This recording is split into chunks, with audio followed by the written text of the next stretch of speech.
So Tobie's just starting out. She's a little, I've done a little less work with Tobie on loose leash walking, right? So I want to keep her on my left side. Very short, small corrections when she's in front. Nothing crazy. No yanking, no. Very quick. Hey, you're in front of me. You're in front of me. You're not paying attention. And she'll be allowed to sniff and be a dog. Like I said on Fergus, on his video, you're still allowed to be a dog, but just in intervals, right? So like on corners and places where it's a little more safe to be sniffy and that kind of thing.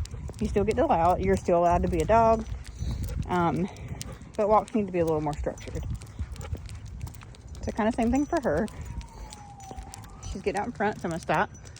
I'm gonna go back the other way because I need her to stay in line with my left leg and not go sniff, which is what she's doing. And I want her to go back this way with me. So here we go. With the ultimate goal to be able to walk calmly with Fergus and her at the end, right? Without being cray-cray and without reacting to each other. So I want her to stay, no sniffing, no doing anything else. We're just gonna have like a nice, relaxing, structured walk next to me. And I am specifically working on this when it's kind of late, because I have found that they're both a little reactive.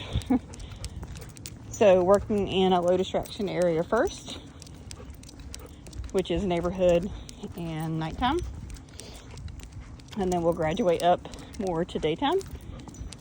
And we'll graduate up more to distractions. So when I say distractions, we're gonna have like parks and other dogs. But right now, we're in a lower distraction area. I want both Fergus and Tobie to succeed first. Again, I know we talked about this, but I really like dogs to have the opportunity to succeed and win. So if you're doing repetitions of things, or maybe even looking at minutes. So let's say you're doing, Tobie, good job. So let's say you're looking at 10 reps of something. So that's about the heaviest correction I've ever given her, truly.